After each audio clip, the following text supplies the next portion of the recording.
Good morning, good morning. Thank you, please. Thank you.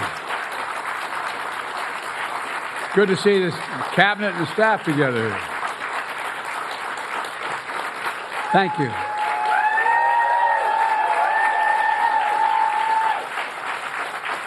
Thank you, thank you, thank you. Please. Thank you, thank you, thank you. It's good to see you all. Particularly good to see my granddaughter sitting in the front row here. Hi, Finn. How are you, honey? For over 200 years, America has carried on the greatest experiment in self-government in the history of the world. And that's not hyperbole, that's a fact. We're the people. The people vote and choose their own leaders, and they do it peacefully. And we're in a democracy. The will of the people always prevails. Yesterday, I spoke with President-elect Trump to congratulate him on his victory. And I assured him that I'd direct my entire administration to work with his team to ensure a peaceful and orderly transition. That's what the American people deserve. Yesterday, I also spoke with Vice President Harris. She's been a partner and a public servant.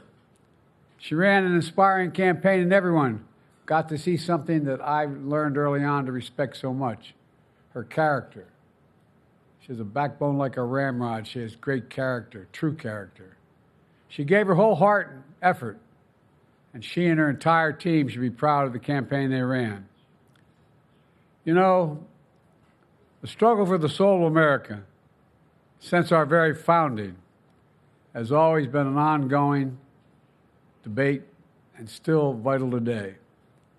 I know for some people, it's a time for victory, to state the obvious. For others, it's a time of loss. Campaigns are contests of competing visions. The country chooses one or the other. We accept the choice the country made. I've said many times, you can't love your country only when you win. You can't love your neighbor only when you agree. Something I hope we can do, no matter who you voted for, is see each other not as adversaries, but as fellow Americans. Bring down the temperature. I also hope we can lay to rest the question about the integrity of the American electoral system. It is honest, it is fair, and it is transparent. And it can be trusted, win or lose. I also hope we can restore the respect for all our election workers who busted their necks and took risks at the outset. We should thank them. Thank them for staffing voting sites, counting the votes, and protecting the very integrity of the election. Many of them are volunteers who do it simply out of love for their country. And as they did their duty as citizens, I will do my duty as president. I'll fulfill my oath, and I will honor the Constitution. On January 20th, we'll have a peaceful transfer of power here in America. To all our incredible staff, supporters, cabinet members, all the people who've been hanging out with me for the last 4 years, God love you, as my mother would say. Thank you so much. You put so much into the past 4 years. I know it's a difficult time. You're hurting. I hear you and I see you. But don't forget all that we accomplished. It's been a historic presidency. Not because I'm president, because what we've done, what you've done.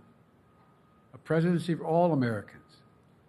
Much of the work we've done is already being felt by the American people, but the vast majority of it will not be felt over the next 10 years.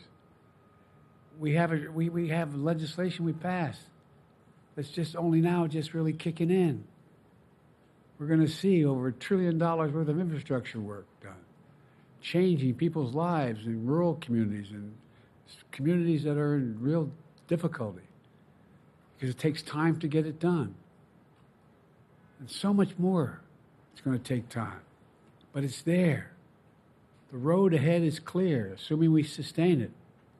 There's so much we can get done and will get done based on the way the legislation was passed. And it's truly historic. You know, we're leaving behind the strongest economy in the world. I know people are still hurting, but things are changing rapidly. Together, we've changed America for the better. Now we have 74 days to finish the term, our term.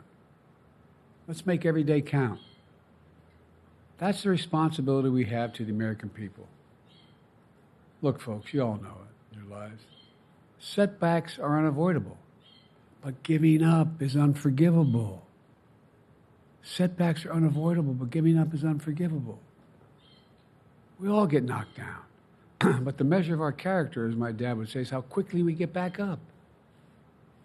Remember, a defeat does not mean we are defeated. We lost this battle. The America of your dreams is calling for you to get back up. That's the story of America for over 240 years and counting. It's a story for all of us, not just some of us. The American experiment endures. We're going to be okay, but we need to stay engaged. We need to keep going. And above all, we need to keep the faith. I'm so proud to have worked with all of you. I really mean it. I sincerely mean it. God bless you all. God bless America. And may God protect our troops. Thank you, thank you, thank you.